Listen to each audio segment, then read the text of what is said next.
Bruce Arians said that if Tom Brady hadn't returned, he'd still be roaming the sidelines. We discuss the most important player on the offensive side of the ball that isn't a quarterback, and we discuss Brady's lack of denial regarding the Miami Dolphins rumors. Let's go. You are Locked On Buccaneers, your daily Tampa Bay Buccaneers podcast, part of the Locked On Podcast Network, your team every day.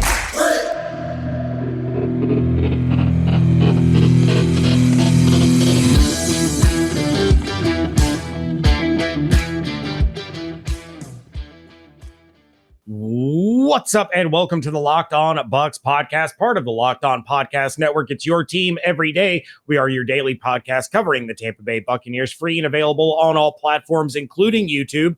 And we thank you for making us your first listen or view of the day. I am James Yarcho, joined by my fantastic co-host, Mr. David Harrison. You can find all of my written work over at BucsNation.com. You can find all of David's over at Sports Illustrated's BucsGameDay.com. And of course, you can follow along on Twitter at Locked On Bucs, at JYarcho_Bucs, and at DHarrison82. Thank you again for making the Locked On Bucs podcast first listen or your first view every single day. Today's episode is brought to you by BetOnline. BetOnline has you covered this season with more props, odds, and lines than ever before. BetOnline, where the game starts. James, Bruce Arians talking over the weekend since the last time we convened during Buccaneers mandatory minicamp about his career decisions or lack of career. Well, he still has a career, so it's just not coaching career, right? Shift in his job title. And when he was asked about leaving the sidelines, Bruce Arians said, quote, "I was going the other way. I was thinking he wasn't going to play," he being Tom Brady.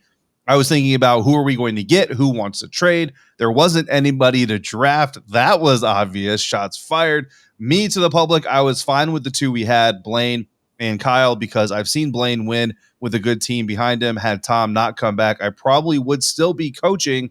I couldn't give Todd that situation," end quote. So James Yarcho, your thoughts on Bruce Arians confirming that Tom Brady ran Bruce Arians off the sidelines?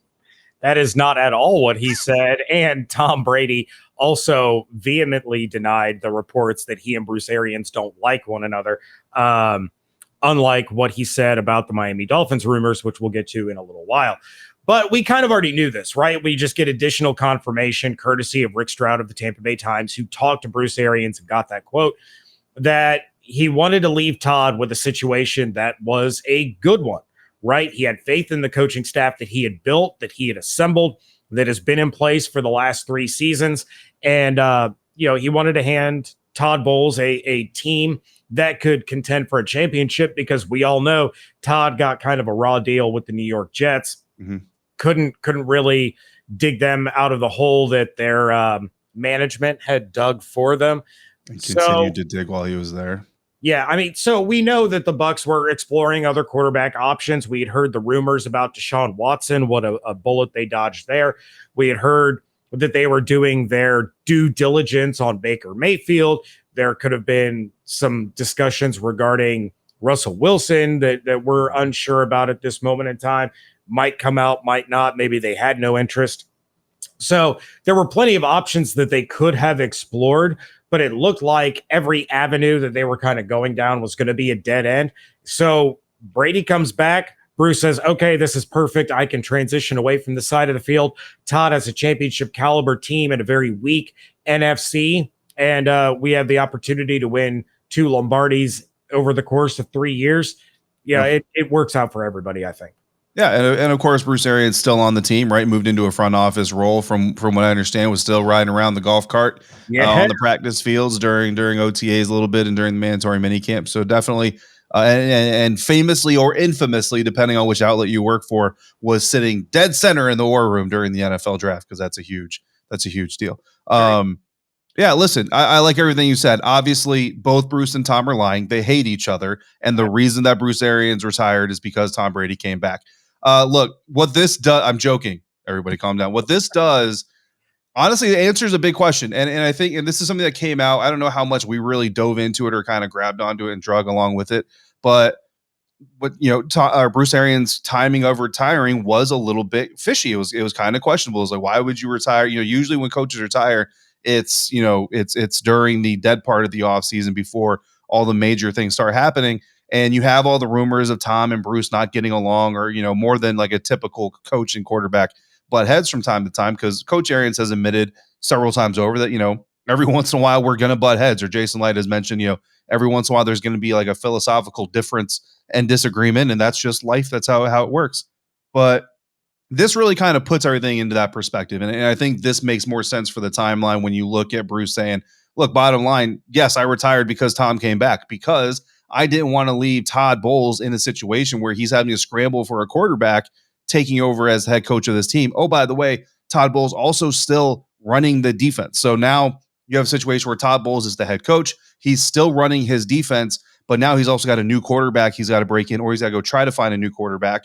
And really, if you look at it, James, it's Blaine and Kyle. That's it. Because when you look from a veteran quarterback standpoint, a veteran that has some sort of control over his own future, like Deshaun Watson, are you going to want to go to a team to rebuild your career that is defense focused, that has a defensive head coach, where the offensive coordinator that you're going to be working with, Byron Leftwich, very talented, very smart football mind, granted, probably not going to be there next year. You know what I mean? So you're going to come into this new situation with the Buccaneers, and you're going to work with Byron for 1 year. You got all these amazing weapons. And then next year, your entire offense is going to change. And who knows who the Buccaneers are going to hire? Who knows if they're going to give you influence in who they hire? Russell Wilson, you could say the same thing. When he was being courted by teams like the Washington Commanders, this conversation came up in our discussions on Locked On Commanders a lot. Is Russell Wilson going to want to move to play for a team that is defensive minded? The Washington Commanders, yeah, they brought in Carson Wentz, drafted Jahan Dotson first round, all this other stuff. They are still a defense first team. Their focus is still on the defensive side of the ball. Their head coach is a former NFL linebacker, like all of these things. So if you're Russell Wilson, do you really want to go play for a defensive minded head coach where your offensive coordinator is kind of taking the back seat? So these are all things that factor into veteran decisions on where they go or where they end up, especially if they have some sort of control. So really, if you look at it, you got Blaine, Kyle, and then quarterbacks that maybe don't have a choice in where they go, a la Carson Wentz, maybe from the Indianapolis Colts. And judging from the way that Washington fans reacted to Carson Wentz, I can't imagine Buccaneers fans would have been very happy about it either.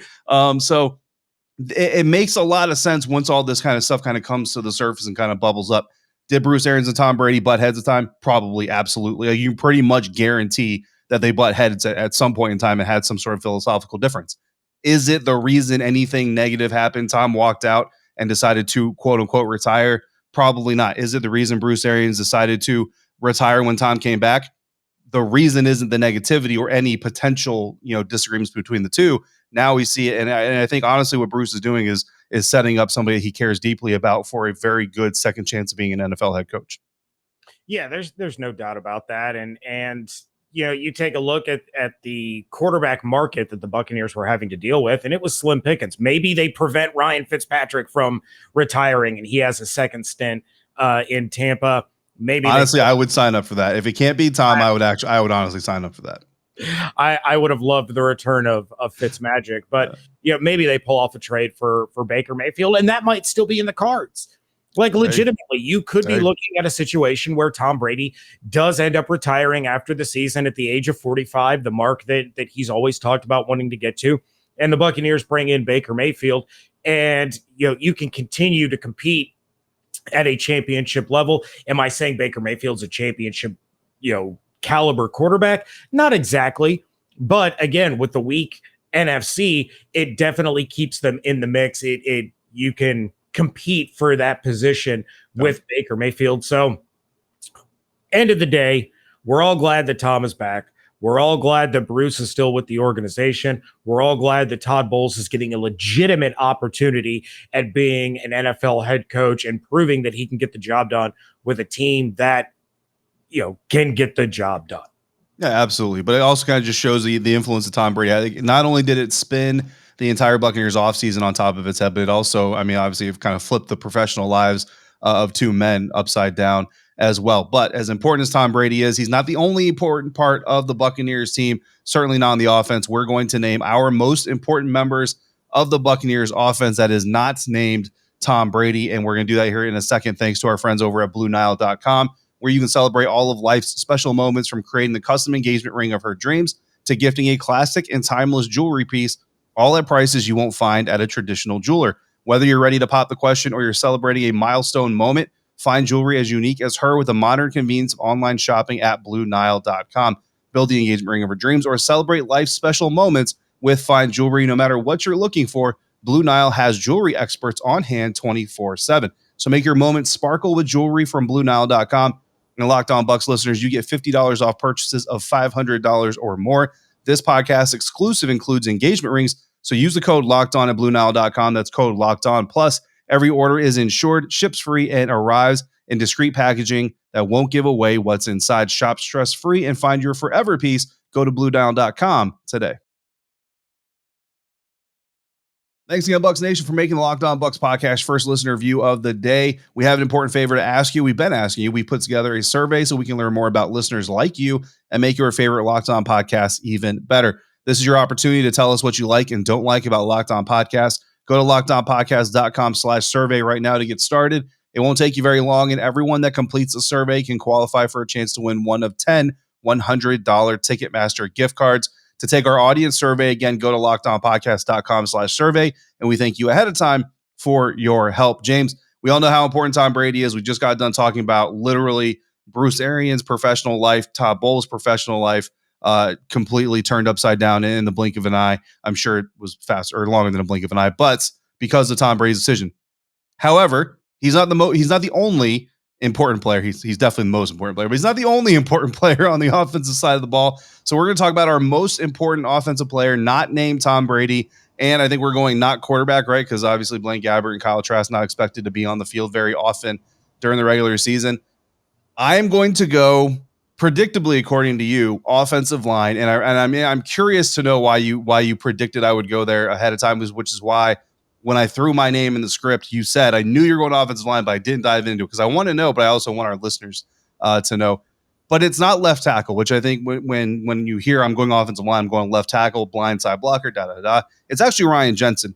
And it's Ryan Jensen because in reality, it's the left and right guards. But I can only pick one. So both left and right guards are going to be new this year for the Tampa Bay Buccaneers. Granted, Aaron Stinney, playoff experience, Super Bowl champion, all those things. Shaq Mason has blocked for Tom Brady before. Luke Gadecki, he's highly touted rookie. He's been doing great so far. We'll see how much he really gets in there, how much of a competition this is. But no matter what duo of guards are playing in front of Tom Brady, they're going to be brand new. Since before his days with the Buccaneers, James, everybody has said, you know this, I know this. How do you want to pressure Tom? Right up the middle. He doesn't have pocket escaping ability. So if he can't climb the pocket, you keep him on his back foot. You take him out of his most advantageous comfort zone, all of those things. So while those guards are probably the real answer here, I'm going Ryan Jensen because now more than ever, Ryan is the emotional and the physical leader, I think, on that offensive line. They need to adopt his tenacity. They need to adopt his professionalism. Ryan needs to keep the flags off the field because he's got two new guys that might struggle a little bit here and there. So let's keep the helmet slapping to a minimum. But meanwhile, set those two new guards up, especially in the early goings, set them up for success, help them be successful so that the team can be successful. Yeah, I mean, and I'm not going to refute your answer at all. And the reason that I knew you were going offensive line is, this was a conversation that I had come up with sometime last week, maybe the week before. It's like, I know who I feel is the most important player outside of Tom Brady on the offense. And I pitched this idea to you, and I didn't specify skill position players because that was where my mind went, was skill position. And it's like, you know what? Tom Brady is that quarterback where you have to keep him upright. He, as you said, he doesn't have the escapability. He doesn't. Let's not go so far as to say that Tom Brady is not a running quarterback because we know that he is. But the importance of keeping Tom upright to keep that offensive moving is imperative. So when I pitched the idea to you, I was like, I know how David thinks. I know how David looks at the offense. I know the direction he is going to go in, and I would bet that he's either going to go with Ryan Jensen or Tristan Wirfs. Those were the two guys that I felt you were likely going to go with. Now, when we were discussing this pre-show, you said, I have two guys in mind. So now I'm curious as to who the other guy was. Were my two thoughts the two guys that you had planned that you were going to try to go with? So no, only because I went with a totally different way of thinking. So like with my second name, so this is the most important player on the Buccaneers offense, period. My second thought process wraps around who do I think needs to kind of step up the most in their role to give the Buccaneers the best chance of success. Gotcha. That's a different person. I don't know if you want me to name that person right now or if you want me to wait, but that's a different person because of the different criteria that we're talking about. Okay, we'll wait until the end of the conversation and you can reveal that second name. But the player that my mind drifted over to was Leonard Fournette. Yeah. This is a guy that has returned now as the number one guy. He was signed 2 years ago, was a critical member of the offense. There's a reason he was nicknamed Playoff Lenny and Lombardi Lenny. He was crucial to the success of the offense in that Super Bowl run. Then heading into last season, we still had questions surrounding his role because you have Ronald Jones coming off of what should have been a 1,000-yard season had he not missed the last game of the year. Who's going to be the number one guy? Who's going to be the number two guy? How are they going to split time? What's the rotation going to look like? And Lenny took over that role. He absolutely just destroyed Ronald Jones in that competition. And we saw him get better and better throughout the season. I mean, last year, you're looking at over 800 rushing yards. He played 14 games. He had that injury against the New Orleans Saints. So he has over 800 rushing yards. He's got over 450 receiving yards. He has 10 total touchdowns. He was a huge member of the offense. And now we know there's no questions around him. Yeah. He is the guy. Yep. And you have, as you pointed out numerous times in the first segment of the show, you have a defensive-minded head coach now who's still running the defense and has already come out and made a strong commitment to the run game. You don't need 44-year-old Tom Brady chucking the ball 40 to 50 times a game like we've seen the last two seasons. You have to have Leonard Fournette dictate the pace of play, extend these long scoring drives for the Buccaneers, keeping the other team's offense off the field. And you don't have to put up 30, 34 points a game to win. You can win scoring 24. You can win scoring 20 as long as you are dominating the time of possession. And to me, all of that lends credence to how important Leonard Fournette is. And to your credit, Leonard Fournette's success hinges on your most important player, Ryan Jensen, and the ability of this new look offensive line to create space and openings for him. Yeah, absolutely. No, I love that pick, and I think you're 100% right. So the other player that I was going to pick, just to fit that in here in this segment before we head to our next break, is Rachaad White. And it's actually for a lot of reasons you just said. Remember, I'm saying needs to step up, right? So like Mike Evans, we just need Mike Evans to be Mike Evans. We need Lenny to be Lenny. We need et cetera, right? But even when like you could say the wide receiver position, maybe, right? We need Russell Gage to step up or whoever. But honestly, you have so many wide receivers and so many different types of wide receivers that if the combination of Mike and Russ and Scotty isn't working, let's try Mike, Russ, and Tyler. Let's try Mike, Tyler, and Jalen. Let's try Mike, Jalen, and Devin Tompkins, maybe. Like, there are so many combinations you could roll out there. I mean, let's put Cam Brate, let's split him out into the slot and see what happens then, right? There are so many combinations you could do a receiver that I can't pinpoint one guy that really needs to elevate to really kind of give the Buccaneers the best chance to possibly be successful, to be to not accentuate, but to maximize their success, right, in the regular season. That's what Rachaad White does for me, because, and I will be honest, I'm going off the assumption that he's going to beat out Keyshawn Vaughn to be the number 2 back, but I think so. Leonard Fournette, teams have learned, right? Teams like the Carolina Panthers, who rely on Christian McCaffrey, the Tennessee Titans, who rely on Derrick Henry, they have learned that when you rely on one back, that usually spells disaster. That's not really a sustainable model for success. You need that second guy. And teams that have no running game, I mean, you look at the Green Bay Packers and Aaron Jones. If Aaron Jones gets banged up, has to leave the field, that offense grinds to a halt. Devontae Adams or no Devontae Adams, right? So it's very important. So as important as the number 1 back is, the number 2 back, I think, is equally or just a hair less important, because that's the guy that's going to keep RB1 healthy. And that's the guy that's going to allow RB1 to pace himself and not get 20 carries in the first half, because now you can come in and you can take 8 of those carries and take maybe 4 or 5 more carries in the second half. And if you're a 3-down back potential prospect, which is what everybody say, Logan Robinson, on Friday, our guest there, talking about seeing that 3-down potential out of a guy like Rachaad White already early on, then you can maximize that potential. So for me, that's why Rachaad White was my second answer. Yeah, and real quick, I love that answer because we all know how effective Leonard Fournette gets later in the game. Keeping him fresh by having Rachaad White get those carries in the first half and help keep Lenny fresh is going to make him more effective down the stretch, beat down opposing defenses, and really be an impact player late in games when you truly, truly need him. So coming up in just a moment, we are going to talk about what Tom Brady did and what he didn't say regarding the Miami Dolphins rumors. And, I would never bet on getting a 100% straight answer from Tom Brady. But one thing that I would bet on is the Tampa Bay Lightning winning the Stanley Cup Finals, and you can do that over at betonline.net, your number one source for all of your betting stats and sports information. Find all the latest sports developments, news, and odds, including this year's NBA Finals, this year's Stanley Cup Finals, Major League Baseball, and, of course, the latest fighting news from MMA and UFC to boxing.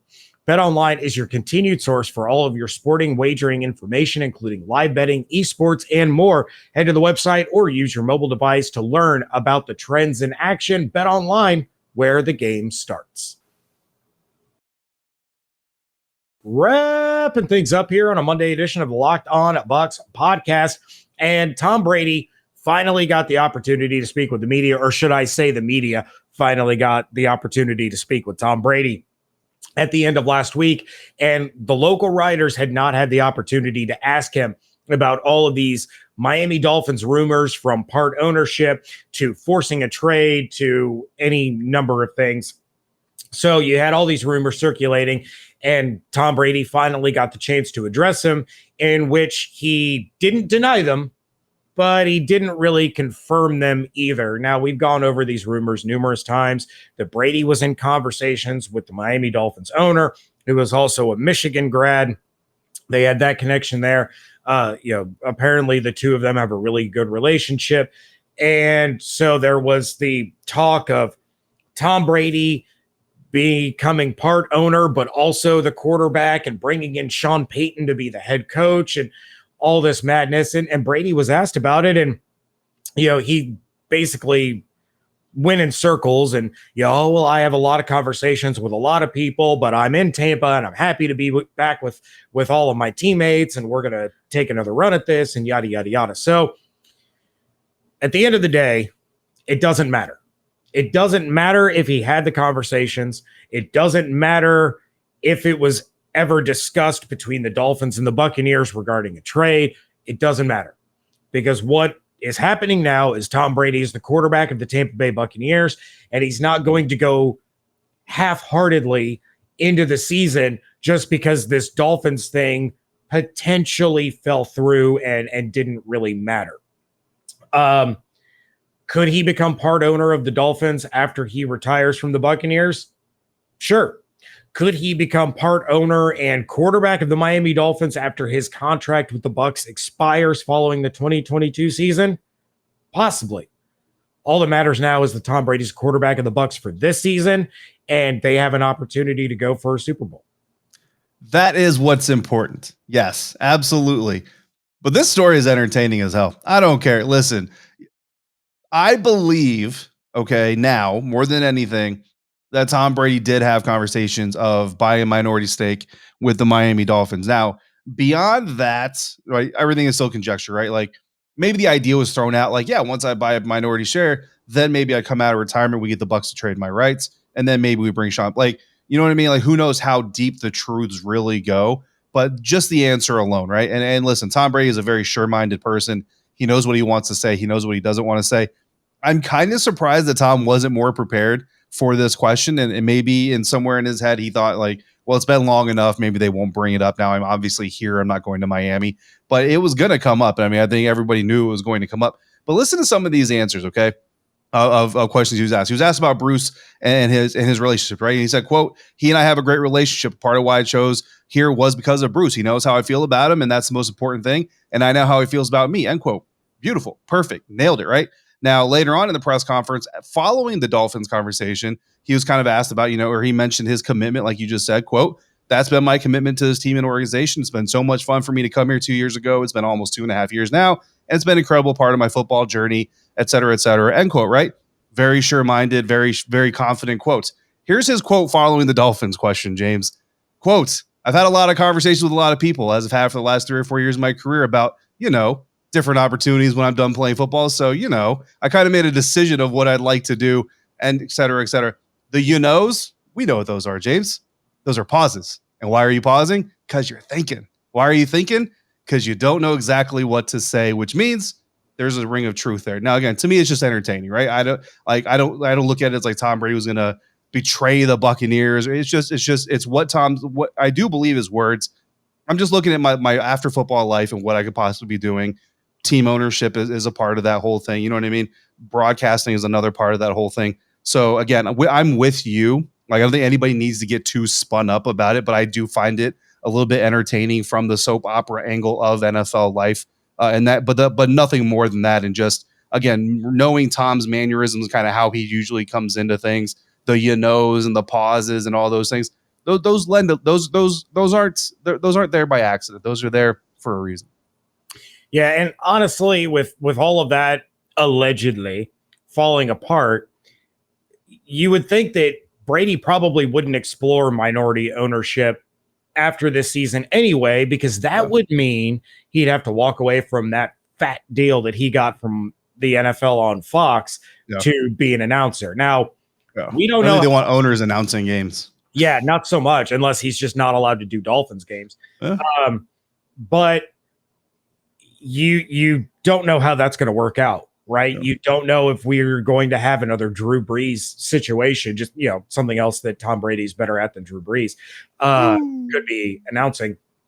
But if it doesn't pan out and Brady's terrible, then maybe he's canned after a year and then he can go into the ownership side of things. But yeah, you're 100% right. He did not have a very Tom Brady answer ready for that question for the local media, but they asked it. It's done with. It shouldn't come up anymore, barring. I'm going to ask it every time I'm in Tampa. Do you regret not buying a minority share of the Dolphins right now?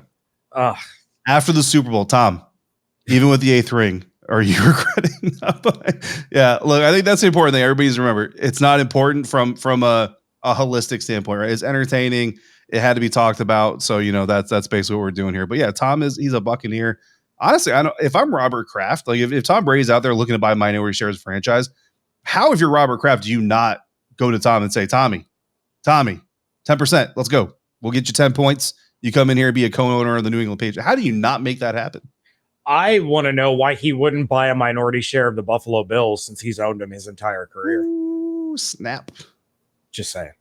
All right. Hashtag Joe Marino, or shout out to Joe Marino. Yeah, there you go.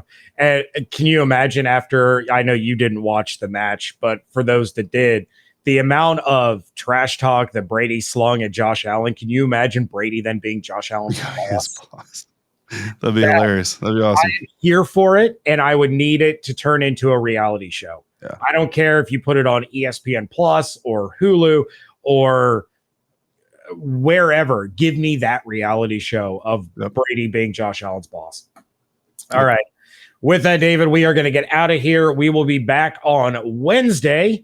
If you guys have any questions or comments for the show, of course, you can reach out to us at lockedonbuckspodcast@gmail.com or give us a call at 813-444-5841. And as always, we thank you for making Locked On Bucs your first listen of the day. Now make your second listen Locked On NFL. The schedule may be dark, but the NFL never stops, and neither does Locked On NFL. Get insights and opinions from hosts including Ross Jackson, Chris Carter, and Tony Wiggins, plus local Locked On NFL hosts repping all 32 squads. There's no offseason for the real fans, so make sure you're subscribed to Locked On NFL on YouTube and wherever you get your podcast. You can check out everything David is doing over at BucsGameDay.com. Check out everything I'm doing over at BucsNation.com. And of course, follow along on Twitter at Locked On Bucs, at Yarcho_Bucs, and at DHarrison82. Hope you all have an absolutely outstanding day. Stay safe, stay healthy, wash your hands, be good to one another, fire those cannons. We thank you so much for joining us right here at Locked On Bucs.